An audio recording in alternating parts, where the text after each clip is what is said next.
আমি আলভি চৌধুরী। দীর্ঘ ৬ বছর পর বাড়ি ফিরলাম বিদেশ থেকে। এই দীর্ঘ ৬ বছরে অনেক কিছু ঘটে গেছে আমার জীবনে, বদলে গেছে অনেক কিছুই। বাড়ির ভেতর প্রবেশ করতেই একটা অন্যরকম শিহরণ বয়ে গেল শরীরে। কতই না স্মৃতি মিশে আছে এই বাড়ির আঙ্গিনায়। শৈশব কৈশব সবই কেটেছে এই বাড়িতে। ৬ বছর আগে জেদ করে ছেড়েছিলাম এই বাড়ি। মনে মনে প্রতিজ্ঞা করেছিলাম, যতদিন না প্রতিষ্ঠিত হতে পারবো ততদিন এই বাড়িতে ফিরব না। সবকিছুর মায়া ত্যাগ করে ছেড়েছিলাম এই বাড়ি, শুধুমাত্র কোনো একজনকে পাওয়ার আশায়। বাড়িতে প্রবেশ করতেই মা এসে জড়িয়ে ধরে কান্না করে দিলেন, সাথে বাকিরাও। একটু দূরে চোখ যেতেই দেখলাম বাবা দূরে বসে আছেন, তবে কিছু বলছেন না। আমি ধীরে ধীরে ওনার দিকে এগোলাম, তারপর পা ছুঁয়ে সালাম করলাম। ওনাকে জড়িয়ে ধরার ভীষণ ইচ্ছে হচ্ছে, তবে সাহস পেলাম না। একটা বাধা যেন আটকে রেখেছে আমাদের দুজনকেই।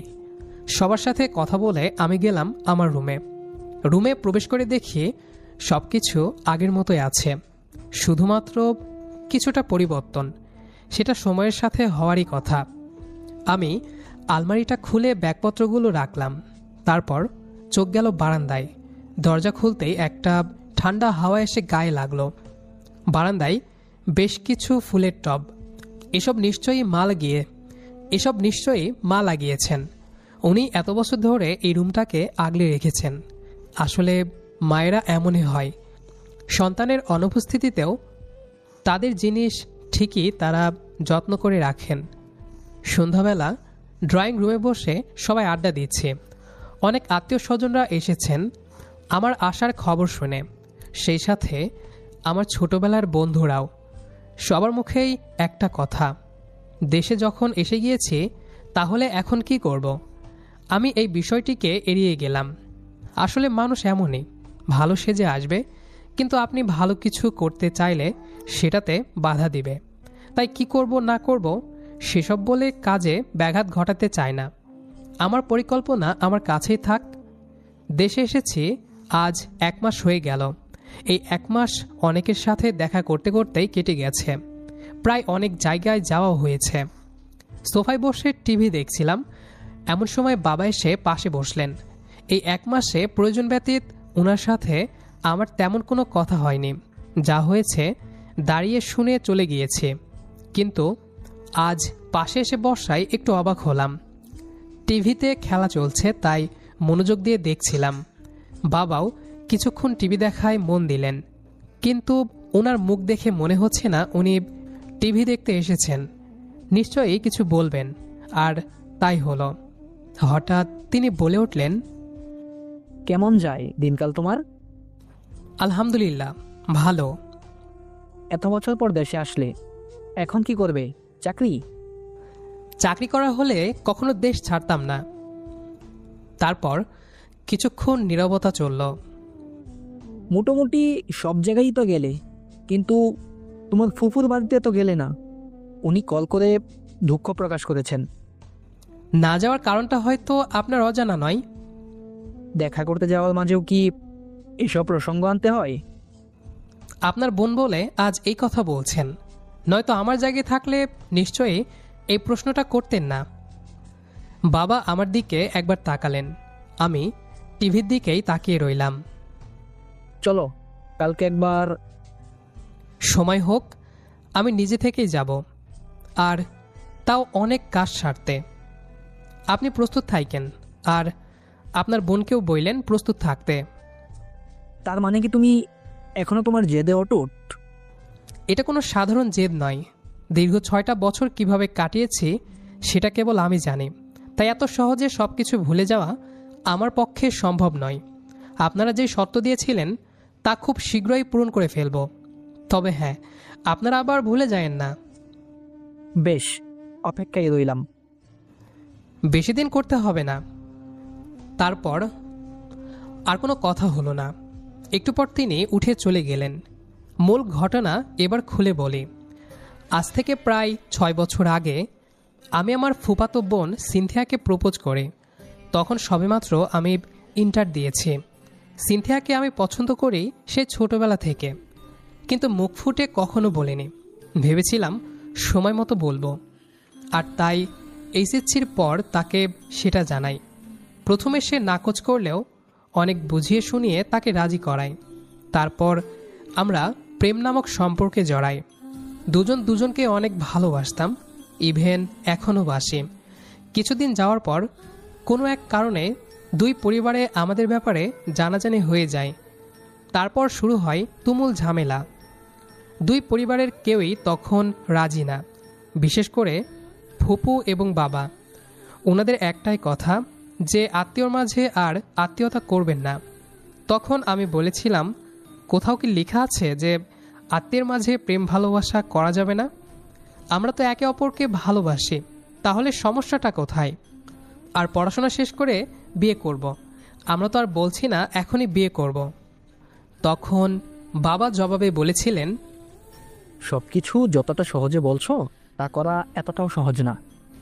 আর তোমার কি আছে, পড়াশোনা করেই বা কি এমন হয়ে যাবে?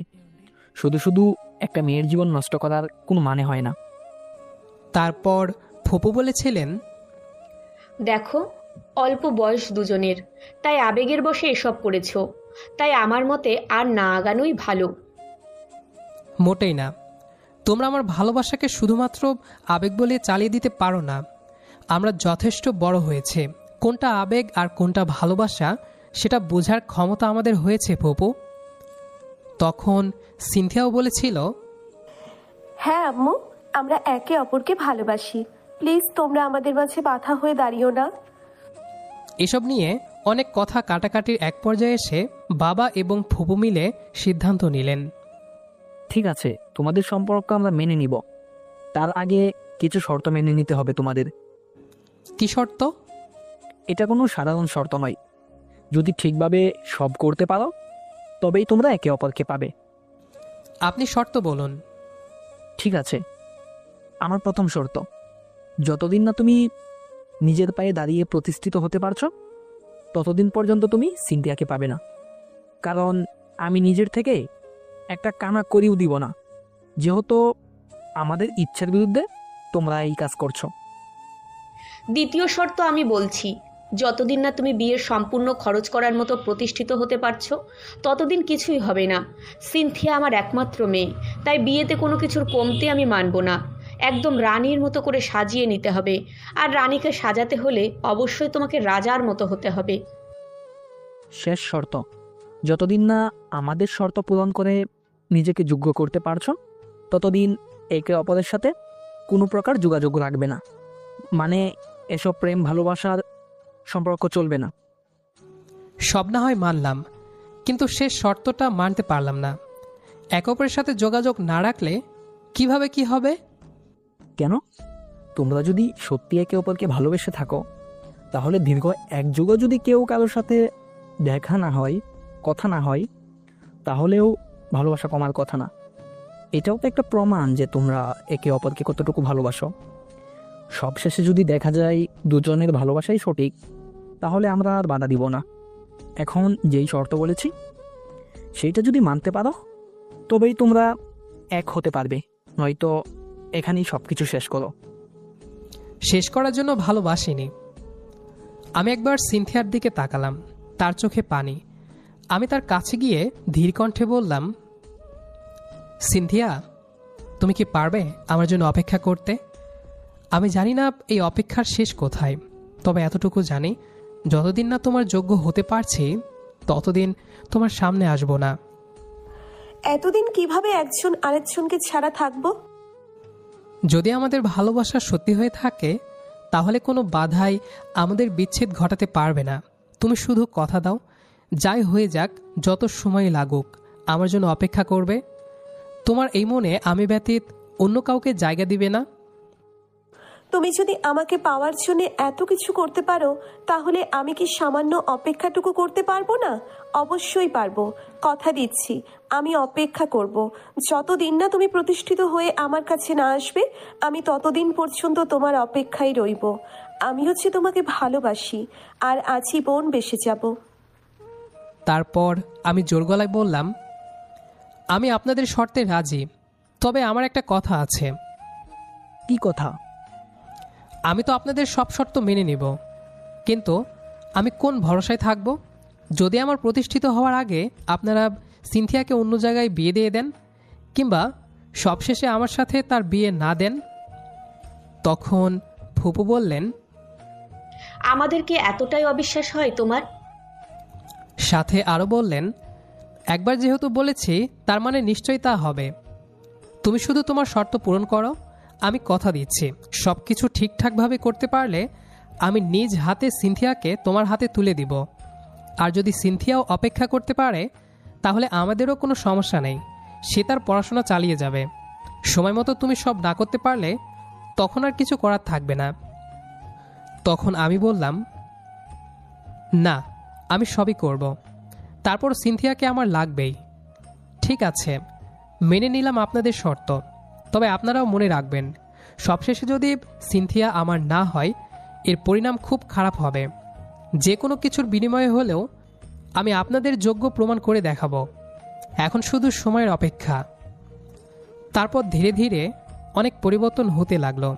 সিনথিয়ার সাথে আমার যোগাযোগ ধীরে ধীরে বন্ধ হয়ে গেল। আমি ব্যস্ত হয়ে পড়লাম নিজেকে প্রতিষ্ঠিত করার নেশায়। যে করেই হোক আমাকে যোগ্য হতেই হবে। এটা শুধু সিনথিয়াকে পাওয়ার জন্য নয়, আমার যোগ্যতা প্রমাণ দেওয়ার জন্যও। তারা ভেবেছে আমি কিছুই করতে পারবো না। তাদের ভাবনাকে আমি ভুল প্রমাণ করেই ছাড়ব।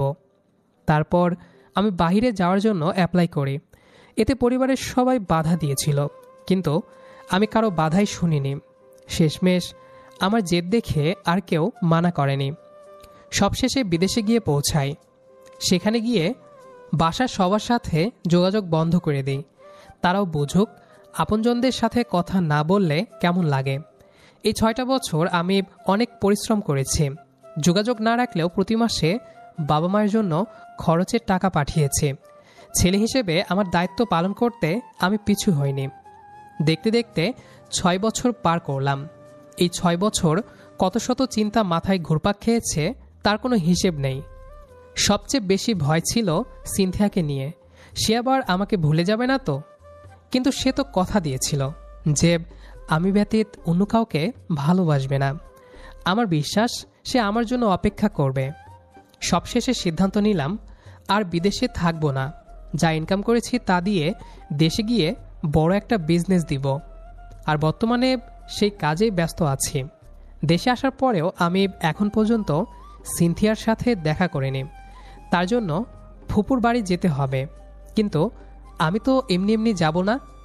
ওনাদের সকল শর্ত পূরণ করে তারপর একেবারে সিনথিয়ার জন্য হাত চাইব। এতদিন অপেক্ষা করতে পেরেছি, আর কিছুটা দিন না হয় করব। নানান ব্যস্ততায় পার হলো দিন। আজকে নতুন শোরুমের উদ্বোধন হবে, তাই বাবা মা সহ আরও অনেকেই এসেছেন। সিনথিয়ার বাবাও এসেছেন। শুরু থেকে এই মানুষটা আমাকে অনেক সাপোর্ট করেছে। ছোটবেলা থেকেই ফুপা আমাকে অনেক বেশি স্নেহ করতেন। যখন জানতে পারেন আমি সিনথিয়াকে পছন্দ করি, তিনি কোনো বাধা দেননি। উল্টো বলেছেন সবাইকে রাজি করাবেন। এমন মানুষ আজকাল পাওয়া অনেক কঠিন। কিন্তু সবশেষে যখন ফুপুই বাধা হয়ে দাঁড়ান, তখন ফুপা আর কিছু বলতে পারেননি, কারণ ফুপু ছিলেন একরোখা, যা বলেন তাই করেন। আমার এত বড় শোরুম দেখে বাবা কিছুটা অবাক হলেন। উনি কখনো ভাবেননি আমি এমন কিছু করব। এই শোরুম কি তোমার একার নাকি শেয়ার? আমার একার। কিভাবে করলে? সেসব জেনে কি করবেন? আপনার প্রয়োজন যোগ্যতা, আর আমি সেটা হওয়ারই চেষ্টা করছি। সবশেষে শোরুম উদ্বোধন হলো। ধীরে ধীরে অনেক নামডাক ছড়িয়ে গেল আমার শোরুমের। কেটে গেল আরও একটা বছর। সব মিলিয়ে 7 বছর। শহরের টপ বিজনেসম্যানদের মধ্যে আমি হয়ে উঠেছি একজন। আমার নামডাকও বেশ। এর ভেতরে ফুপু অনেকবার কল দিয়েছিলেন, কিন্তু আমি ধরিনি। এবার সময় হয়েছে সবাইকে দেখিয়ে দিবার। রাত 10টা।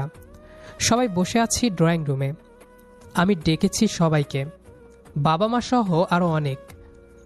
কি জন্য ডেকেছ? আগামীকাল সিনথিয়াদের বাসায় যাব। গিয়ে? আমি বাবার দিকে তাকালাম। আমি তো আপনাদের সকল শর্তই মেনেছি, এবং তা সম্পূর্ণও করেছি। এখন কি করতে হবে নিশ্চয়ই আপনাদের অজানা নয়।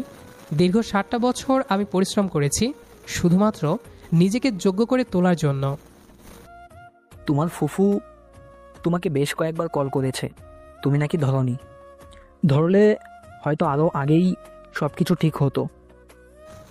আমি কারো দয়া নিয়ে থাকতে চাই না।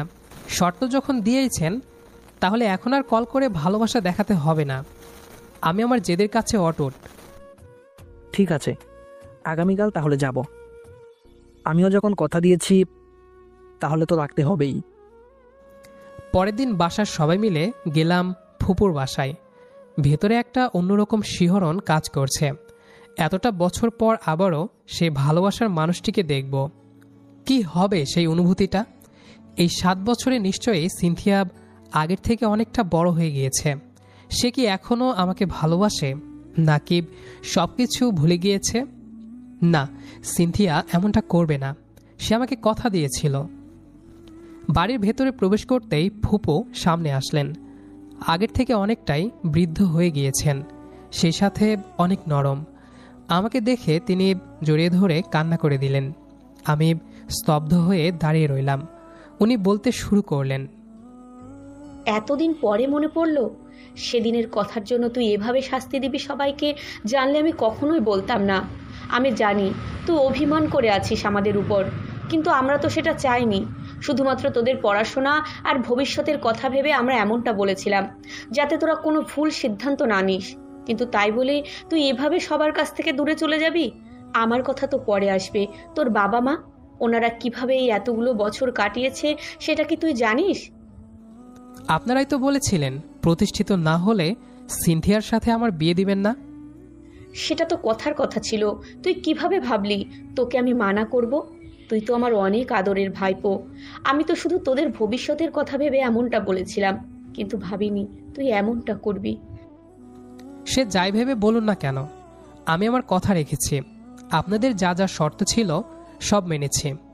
এখন আমাকে আমার পাওনা বুঝিয়ে দিন। কি পাও না? সিনথিয়াকে আমার করে দিন। পাগল ছেলে, আরো আগেই তো সব হতো, কিন্তু তুই তো বাদ দেও সব কথা। আগে বলুন সিনথিয়া কোথায়? আমি আর থাকতে পারছি না। সে কেমন আছে? মনে রেখেছে তো আমায়? নিজেই জেনে নে, পেছনে দেখ। আমি পেছনে মোড় নিলাম। সিনথিয়া দাঁড়িয়ে আছে। বুকের ভেতরটা মোচড় দিয়ে উঠল। এই 7 বছরে অনেক পরিবর্তন হয়েছে দুজনেই। সিনথিয়া অশ্রুসিক্ত নয়নে আমার দিকে তাকিয়ে আছে। আমার চোখগুলোও ভিজে উঠল। আমি ধীরে ধীরে তার দিকে এগোলাম। কেউ কিছু বলছি না, শুধু একে অপরের দিকে তাকিয়ে আছি। কেমন আছো? জানি না, তবে তোমাকে ছাড়া ভালো নেই। এতদিন পর তোমার আসার সময় হলো? এত অপেক্ষা করালে আমাকে। আমি যে পরিস্থিতির শিকার, এই এতগুলো বছর কিভাবে কাটিয়েছি সেটা কেবল আমি জানি। প্রত্যেকটা মুহূর্তে তোমার শূন্যতা আমি অনুভব করেছি। আর আমার সময় কেটেছে অপেক্ষার প্রহর গুনে গুনে। অপেক্ষার প্রহর এবার শেষ সিনথিয়া। আর অপেক্ষা করতে হবে না। এবার আর কোনো কিছুই পারবে না তোমাকে আমার থেকে আলাদা করতে। তারপর আমি সবাইকে উদ্দেশ্য করে বলে উঠলাম, আজ এই মুহূর্তে আমি সিনথিয়াকে বিয়ে করব। আমার এই কথা শুনে সবাই অবাক হয়ে গেল। সবাই বলাবলি করছে এত তাড়াতাড়ি কিভাবে সম্ভব। সবশেষে 1 সপ্তাহের সময় নেওয়া হলো। সবার কথা মতো ধুমধাম করেই বিয়ের আয়োজন করা হলো। যা যা প্রয়োজন সব কিনে পাঠিয়ে দিয়েছি সিনথিয়াদের বাসায়। কোনো কিছুর কমতি রাখিনি আমি, ঠিক যেমনটা সবাই সেদিন বলেছিল। রানীর মতো করেই সিনথিয়াকে আমি আমার ঘরে তুলব। দীর্ঘ প্রতীক্ষার পর অবশেষে আমরা এক হলাম।